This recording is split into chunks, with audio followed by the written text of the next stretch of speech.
আসসালামু আলাইকুম। লিজাস কুকিংয়ে সবাইকে স্বাগতম। আমন্ত্রণ জানাচ্ছি আমার নতুন একটি এপিসোড দেখার জন্য। আজকে আমি তৈরি করব পারফেক্টভাবে স্পঞ্জ কেক রেসিপি। আশা করি আমার আজকের রেসিপিটি আপনাদের কাছে ভীষণ ভালো লাগবে। আর ভালো লাগলে আমার চ্যানেলটি সাবস্ক্রাইব করে ফ্রেন্ডস অ্যান্ড ফ্যামিলির সাথে শেয়ার করবেন। আর পাশে থাকা বেল বাটনে ক্লিক করে রাখবেন আমার পরবর্তী ভিডিওর নোটিফিকেশন পাওয়ার জন্য। আর ভিডিওটি দেখা শুরু করার আগে অবশ্যই একটি লাইক দিয়ে তারপর দেখা শুরু করবেন। তো এর জন্য প্রথমে আমি কেক মোল্ড নিয়েছি, আর এই মোল্ডের মধ্যে একটু তেল দিয়েছি, আর এই তেলগুটাকে একটি ব্রাশ দিয়ে ভালো করে ছড়িয়ে দিতে হবে। আর কেক মোল্ডের মধ্যে অবশ্যই কিন্তু তেলটাকে এইভাবে দিয়ে দিতে হবে। এবার এই কেক মোল্ডের মধ্যে দিয়ে দিচ্ছি বেকিং পেপার। বেকিং পেপার বিছিয়ে দেওয়ার পর আমি এই ব্রাশটা দিয়ে আবারও একটু ভালো করে এই তেলটাকে ভালো করে লাগিয়ে দিচ্ছি। এতে করে কেকটা নিচে থেকে পোড়া লেগে যাবে না, আর খুব সুন্দরভাবে কিন্তু কেকটা উঠে আসবে। এবার এই কেক মোল্ডটাকে আমি একটা সাইডে রেখে দিচ্ছি। এবার এখানে নিয়েছি একটি মিক্সিং বল, আর এই মিক্সিং বলের মধ্যে আমি নিয়ে নিচ্ছি একটি ছাঁকনি, আর এই ছাঁকনিটা দিয়ে এই শুকনো উপকরণগুলোকে ছেঁকে নিতে হবে। এবার এখানে নিয়েছি হাফ কাপ পরিমাণ ময়দা, অ্যাড করে দিচ্ছি 1 টেবিল চামচ পরিমাণ কর্নফ্লাওয়ার। এবার এখানে অ্যাড করে দিচ্ছি 1 টেবিল চামচ পরিমাণ গুঁড়ো দুধ। অবশ্যই কিন্তু এই গুঁড়ো দুধটা দেওয়ার চেষ্টা করবেন, এতে কেকের টেস্টটা অনেক ভালো আসে। নিয়ে দিচ্ছি 1 চা চামচ পরিমাণ বেকিং পাউডার আর 1/4 চা চামচ পরিমাণ বেকিং সোডা। নিয়ে নিচ্ছি 1/4 চা চামচ পরিমাণ লবণ। এবার এই শুকনো উপকরণগুলোকে ভালো করে ছেঁকে নিতে হবে।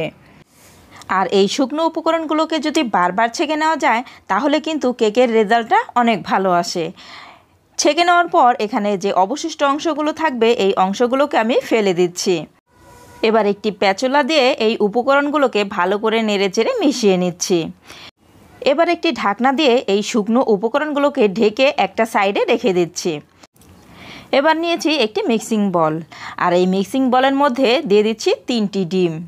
প্রথমে আমি একটি ডিম ভেঙে নিয়েছি, আমি আরও একটি ডিম ভেঙে আপনাদেরকে একটু ভালো করে দেখিয়ে দিচ্ছি যে এই ডিম থেকে কিভাবে কুসুমটাকে আলাদা করে নিতে হবে। আমি এই ডিম থেকে কুসুমগুলোকে আলাদা করে তারপরে এই ডিমের যে সাদা অংশ আছে এই সাদা অংশগুলোকে আমি মেরাং তৈরি করে নিচ্ছি। আর এই ডিম থেকে এই কুসুমটা কিন্তু আলাদা করা একদমই সহজ কাজ।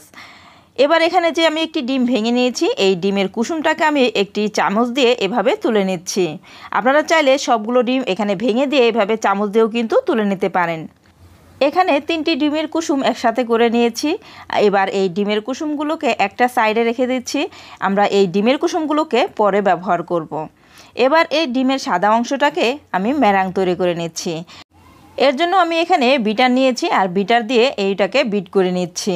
আর এই কাজটা কিন্তু আপনারা চাইলে হ্যান্ড বিটার দিয়েও করে নিতে পারেন, কিংবা হ্যান্ড বিটার যদি না থাকে তাহলে কিন্তু কাঁটা চামচ দিয়েও করে নিতে পারেন।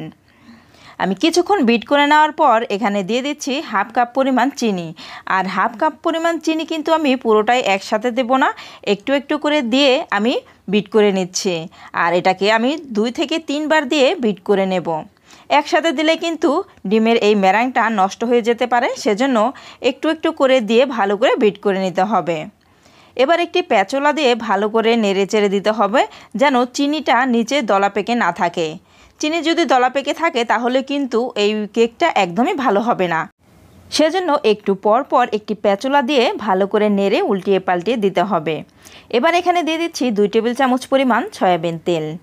আর এখানে সয়াবিন তেলটা কিন্তু এর চেয়ে বেশি দেওয়া যাবে না, তাহলে কিন্তু কেকটা ভালো হবে না, আর এই মেরাংটা কিন্তু নষ্ট হয়ে যাবে।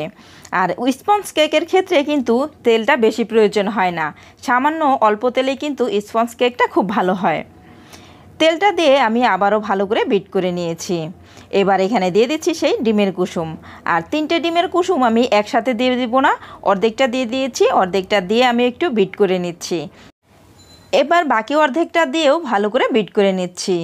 তবে এবার কিন্তু খুব বেশি বিট করা যাবে না, তাহলে কিন্তু ডিমের এই মেরাংটা নষ্ট হয়ে যাবে। আর এই স্পঞ্জ কেকের ক্ষেত্রে এই ডিমের মেরাংটা তৈরি করা কিন্তু মেন।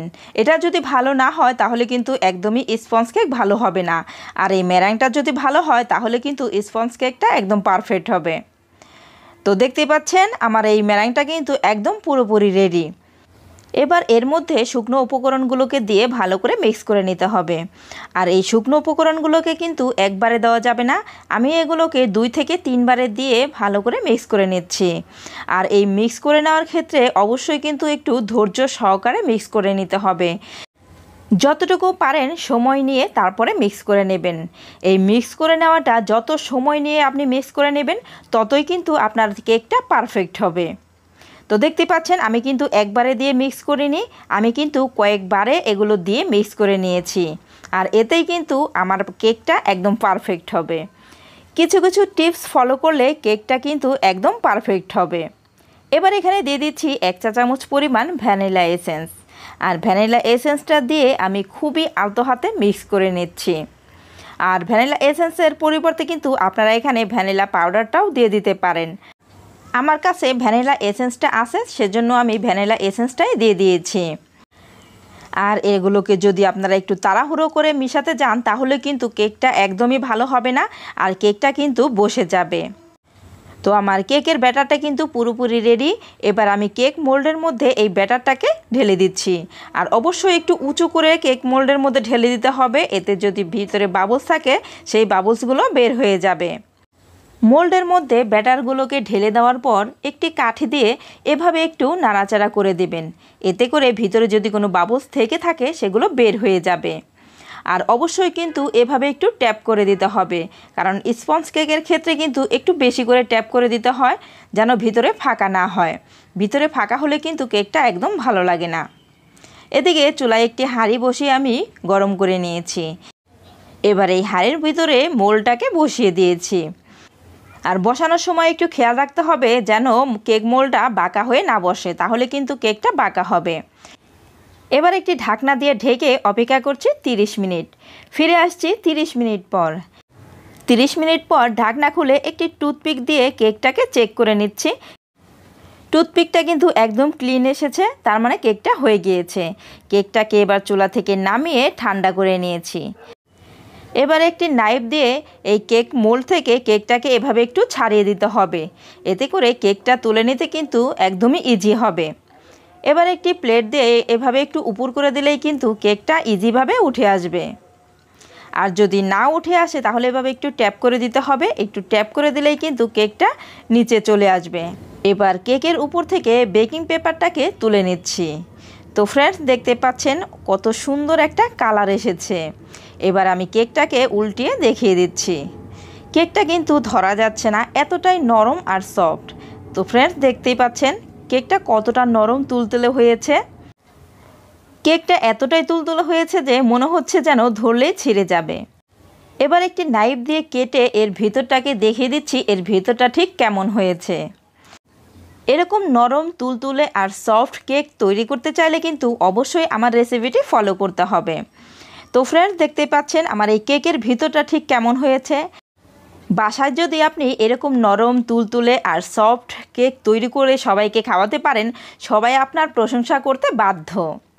আর কেকটা কতটা তুলতুলে আর স্পঞ্জি হয়েছে অবশ্যই কিন্তু আপনারা দেখেই বুঝতে পারছেন। আর আমার এই রেসিপিটি ফলো করে যদি হুবহু আপনারা স্পঞ্জ কেক তৈরি করেন অবশ্যই আমার মতো এরকম পারফেক্ট কেক তৈরি করে নিতে পারবেন। তো ফ্রেন্ডস আমার আজকের রেসিপিটি আপনাদের কাছে কেমন লেগেছে অবশ্যই আমাকে কমেন্ট করে জানাবেন। আর যারা একেবারে নতুন রাঁধুনি আশা করি আমার আজকের রেসিপিটি তাদের কাজে আসবে। আর যারা স্পঞ্জ কেক তৈরি করতে পারেন না তারা যদি আমার রেসিপি ফলো করে স্পঞ্জ কেক তৈরি করেন একদম আমার মতো পারফেক্ট স্পঞ্জ কেক তৈরি করতে পারবেন। তো আজ এই পর্যন্তই, পরবর্তী পর্বে আবার দেখা হবে। সবাই ভালো থাকবেন। আল্লাহ হাফেজ।